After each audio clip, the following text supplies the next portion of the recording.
Friends, welcome to this new lesson. हमारी series को continue रखेंगे। मध्य प्रदेश की प्रीवियस ईयर क्वेश्चन से हम फैक्ट निकालते हैं और वो आपको बताते हैं, ठीक है। तो उससे पहले प्लीज़ फ्रेंड्स आपका फीडबैक दें, लाइक डिसलाइक कमेंट करें आपको और क्या पढ़ना है। तो आज जो हमारा टॉपिक होगा वो होगा मध्य प्रदेश का क्लाइमेट, ठीक है। मध्य प्रदेश का क्लाइमेट। तो उससे पहले हम थोड़ा सा डिस्कस करेंगे कि क्लाइमेट क्या होता है। मैं आपको बता देता हूँ। देखो, क्लाइमेट और वेदर। तो वेदर क्या होता है, शॉर्ट टर्म मतलब छोटे समय के लिए, कम से समय में जो मौसम होता है उसको हम वेदर बोलते हैं।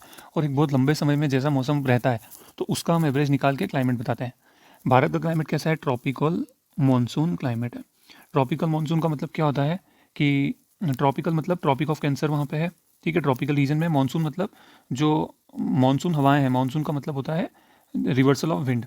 तो वहाँ पे जो मॉनसून की हवाएं हैं उसका जो वेदर पे बहुत इफेक्ट होता है।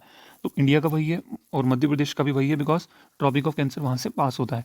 ऑफ कोर्स जो नॉर्थ साइड से ठंडी हवाएं आती हैं, लेकिन हिमालयज उनको काउंटर कर देता है। इसलिए जो मध्य प्रदेश का क्लाइमेट है वो मेनली किस पे डिपेंड करता है? ट्रॉपिक ऑफ कैंसर पे, मानसून पे। इसलिए मध्य प्रदेश का क्लाइमेट और इंडिया का क्लाइमेट, उसको हम क्या बोलते हैं? ट्रॉपिकल मानसून क्लाइमेट, ठीक है। आई होप आपको ये क्लियर हो गया होगा। उसके बाद जो जहाँ से क्वेश्चन बनता है, तो ये बनता है कि मध्य प्रदेश में कितने सीज़न है।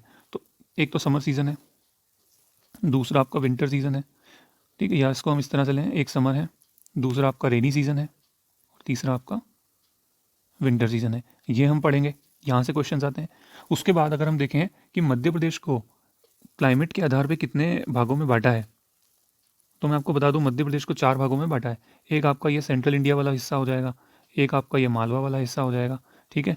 और एक आपका ये नर्मदा सोन वैली जो है, एक सेकेंड, ये देखो आप, एक मालवा प्लेटू, एक नर्मदा सोन वैली वाला हिस्सा हो जाएगा, एक आपका ये नॉर्दर्न प्लेन्स, ठीक है, जिसको सेंट्रल इंडिया प्लेटू जोग्राफिकली बोलते हैं, और एक ये विंध्यन प्लेटू का रीजन। तो ये 4 क्लाइमेटिक यहाँ से क्वेश्चन आते हैं, ये हम देखेंगे। उसके बाद जो मध्य प्रदेश बारिश के हिसाब से मध्य प्रदेश को 4 हिस्सों में फिर बांटा है, तो वो हम पढ़ेंगे। तो मेनली जो क्वेश्चंस मैंने देखे वो सब इसी के अराउंड है, यहीं से जो फैक्ट्स हैं वो इसी के अराउंड आएंगे, ठीक है। आई होप आपके माइंड में पिक्चर क्लियर हो गई है। अब हम फैक्ट्स पढ़ना शुरू करेंगे। तो देखो, पहला फैक्ट है कि 12 जून 2013 को एक वेधशाला ऑब्जर्वेटरी बनी, जिसको हम बोलते हैं वारामिहिर ऑब्जर्वेटरी, जो कि कहाँ है? उज्जैन महितपुर में है, ठीक है। चलो, अब देखो, बहुत से साइंटिस्ट ने, जैसे कोपियन है, थानटेड है, उन्होंने मध्य प्रदेश को अलग अलग रीजन्स में बांटा है। तो हमको सिर्फ इसके नाम ना, इनका नाम ध्यान रखना है और कितने उन्होंने जो रीजन्स में बांटा है वो ध्यान रखना है। तो और ए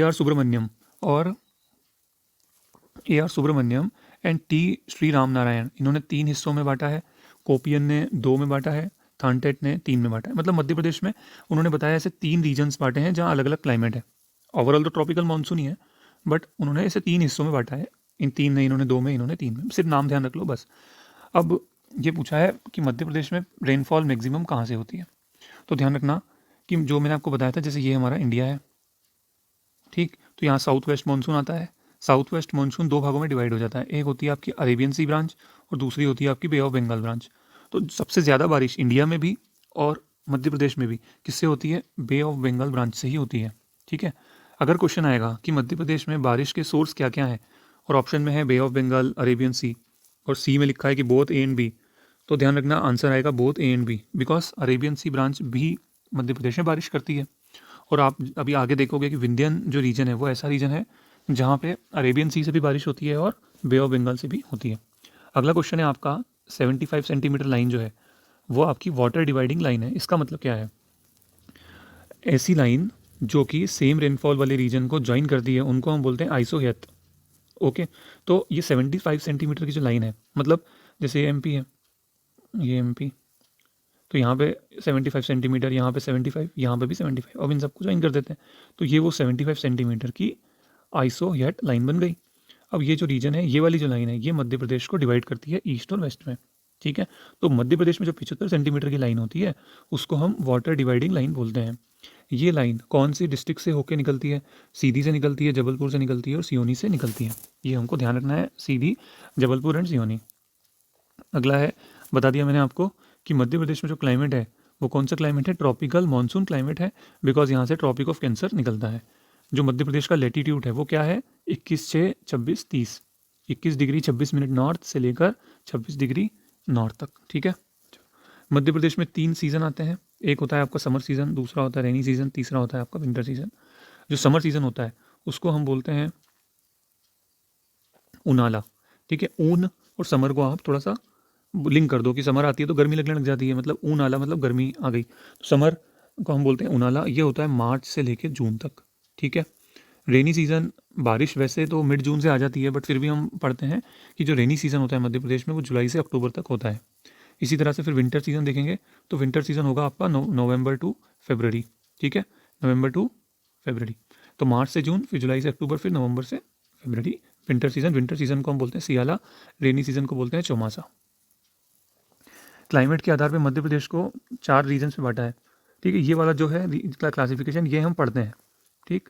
तो देखो कौन कौन सी रीजन में बांटा है, यहाँ मैप में देखेंगे। जो पहला है आपका, 1 सेकेंड, हाँ, तो पहला जो है हमारा वो नदर्न प्लेन्स है, ठीक। यहाँ पे जो क्लाइमेट रहता है वो कैसा रहता है, एक्सट्रीम कॉन्टिनेंटल, मतलब सर्दी भी ज़्यादा रहेगी और गर्मी भी ज़्यादा रहेगी। उसके बाद ये जो है आपका, इसको ये मालवा क्लाइमेट है। तो मालवा क्लाइमेट जो है वो इवन है, मतलब ना सर्दी ज़्यादा रहती है वो ना ही गर्मी।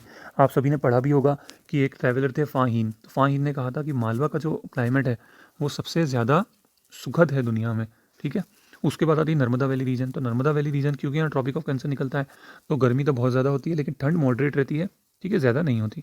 उसके बाद विंध्यन माउंटेन, ये वाला जो रीजन है पूरा, ये आप देखोगे, ये वाला जो रीजन है दिस इज़ विंध्यन। तो विंध्यन में भी क्या होता है, जैसे मालवा में क्लाइमेट है वैसा ही कुल सिमिलर, एकदम एग्जैक्ट नहीं होता बट सिमिलर वहाँ पे भी होता है, इक्विटेबल क्लाइमेट। सर्दी में ज़्यादा सर्दी नहीं होती और गर्मी में ज़्यादा गर्मी नहीं होती, ठीक है। ये शॉर्ट में मैंने लिखा है। नदर्न प्लेन्स में विंटर कैसी है, हाई, समर कैसी है, हाई। मालवा में विंटर कैसी है भाई, मॉडरेट है, समर कैसी है, मॉडरेट है। Narmada Son valley winter is moderate, summer is high. Vindhyan plateaus में, विंध्यन माउंटेन रीजन में विंटर तो कैसी होगी, मॉडरेट, समर भी होगी मॉडरेट, ठीक है। आगे देखेंगे हम कि मैक्सिमम टेम्परेचर कहाँ से रिकॉर्ड किया गया है। तो ध्यान रखना गंज बसोदा से 1995 में 48.90 से डिग्री सेल्सियस रिकॉर्ड किया गया, मतलब ये ऑफिशियल है, ऐसा नहीं है कि इससे ज़्यादा टेम्परेचर कहीं हुआ नहीं, बट ऑफिशियल रिकॉर्ड में यही पढ़ते हैं, ठीक है। सबसे कम टेम्परेचर ऑफिशियल रिकॉर्ड में जो किया है वो है शिवपुरी का। ये रेनफॉल के रीजन्स हैं। ध्यान रखना मध्य प्रदेश में एवरेज रेनफॉल होती है 112 सेंटीमीटर, ठीक। 4 भागों में बांटा है, बुक्स में थोड़ा अलग अलग दिया हुआ है तो आप कंफ्यूज मत होना, ये जो मैं पढ़ा रहा हूँ ये गलत नहीं है, ठीक है। तो आप ये जो ऊपर वाला है यहाँ सबसे कम, सेंट्रल इंडिया वाला रीजन है, यहाँ सबसे कम बारिश होती है। तो 4 रीजन कौन से होते हैं, एक तो वहाँ जहाँ सबसे कम बारिश होती है वो वाला रीजन, एक वो रीजन होता है जहाँ कम होती है, एवरेज से थोड़ी सी कम होती है, एक वो रीजन होता है जहाँ एवरेज होती है, एवरेज के आसपास होती है, एवरेज होती है, और एक वहाँ रीजन होता है जहाँ एवरेज से ज़्यादा होती है। तो ये वाला जो रीजन है आपका, ये वाला और थोड़ा ये वाला, यहाँ पे कांटेदार वृक्ष मिलते हैं। क्यों मिलते हैं, बिकॉज बारिश ही नहीं होती, 55 सेंटीमीटर बारिश होती है, बहुत कम, ठीक है। उसके बाद आप आ जाओ इधर वेस्टर्न वाले रीजन में, मालवा वाले रीजन में, यहाँ भी आप देखोगे जंगल बहुत कम है। वाई, बिकॉज यहाँ पे एवरेज से कम बारिश होती है, 55 से 75 सेंटीमीटर। फिर आप आते हो यहाँ पे, अब देखो यहाँ पे ये जो रीजन है यहाँ पे एवरेज बारिश होती है, यहाँ लिखा मैंने 75 से 100 है लेकिन एवरेज बारिश 112 है। तो वो मैंने बताया ना एवरेज की क्लोज होती है, तो आप उसको यहाँ पे अगर 75 से 100 ना लिख के ऐसा भी लिख दोगे एवरेज रेनफॉल तो भी गलत नहीं होगा, और उसको एवरेज लिखो, अच्छा है। चलो उसके बाद ये वाला जो रीजन है इसको थोड़ा हम क्लियरली देखेंगे। इसको देखो आप, ये वाला जो रीजन है, ये जो नीचे रीजन है यहाँ सबसे ज़्यादा बारिश होती है, ठीक। और उसमें भी ये जो इधर ये बुरहानपुर है, इधर आपका जो ये होशंगाबाद है, पचमढ़ी वाला रीजन है, यहाँ पे सबसे ज़्यादा बारिश होती है। तो आप इसको समझने की कोशिश करो थोड़ा सा। ये वाले रीजन में सबसे ज़्यादा बारिश है, उसमें भी जो ये वाला हिस्सा है उसमें सबसे ज़्यादा है। मतलब 4 रीजन कौन से हो गए, एक तो आपका ये वाला हो गया, दूसरा आपका ये वाला हो गया, तीसरा आपका ये वाला, और चौथा आपका ये वाला। और इसमें भी एक फर्दर मैंने डिवाइडेशन कर दिया, आप लिख सकते हो कि ये होशंगाबाद के जो पास वाला रीजन है वहाँ सबसे ज़्यादा बारिश होती है, ठीक है। पचमढ़ी में 200 सेंटीमीटर तक बारिश भी रिकॉर्ड की गई है, 199 सेंटीमीटर, 200 सेंटीमीटर, ठीक है। अगला हो गया, आगे हमारा फैक्ट देखते हैं। देखो एक ही प्रोजेक्ट है, क्लाइमेट स्मार्ट विलेज प्रोजेक्ट। तो इसमें क्या होगा कि जो गाँवों को ऐसे डेवलप किया जाएगा कि वो मतलब मौसम के हिसाब से थोड़े डेवलप हो जाएँ, उनको मौसम की जानकारी हो, उनकी फसल को कम से कम नुकसान हो। तो आपको पता है मध्य प्रदेश में 11 एग्रो क्लाइमेटिक जोन्स हैं, पढ़ेंगे हम आगे। तो हर जोन से 100 विलेजेस को लिया जाएगा और 1100 विलेजेस को ऐसे तैयार किया जाएगा। तो अभी इनिशियल स्टेज में सतना, सीहोर और राजगढ़ में ये प्रोजेक्ट चालू है, ठीक है। मध्य प्रदेश में एवरेज रेनफॉल कितनी है, अभी बताया 112 सेंटीमीटर है। सबसे कम बरसात कहाँ होती है, भिंड में। अब देख लो आप ये, तो भिंड कहाँ पे आएगा, तो भिंड वाल ये जो है इधर आएगा, ठीक है।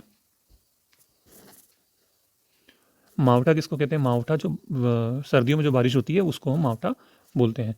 अच्छा, वेदर ऑब्जर्वेटरी कहाँ है एमपी में? वो बारामीर ऑब्जर्वेटरी वो अलग है। जो मौसम वेद चला है वो कहाँ है? इंदौर में।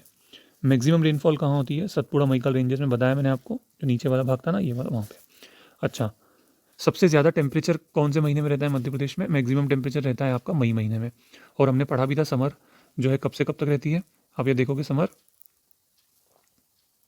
तो आप ये देखोगे जुलाई से इधर मार्च से जून तक, ठीक है। तो मई महीने में सबसे ज़्यादा टेम्परेचर होता है, ठीक। अगला हमारा फैक्ट देखते हैं कि जनवरी में सबसे कम टेम्परेचर रहता है।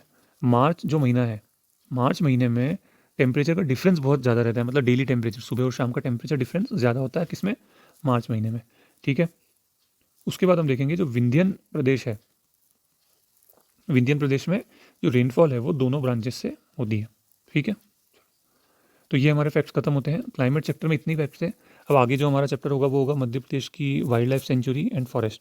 तो वहाँ से हम फैक्ट्स, प्रीवियस ईयर क्वेश्चन से फैक्ट कलेक्ट करेंगे आपके लिए, इसी तरह से प्रेजेंट करेंगे। प्लीज़ फ्रेंड बताइए आपको किस तरह से लग रहा है ये सब, ठीक है। तो okay, thank you so much.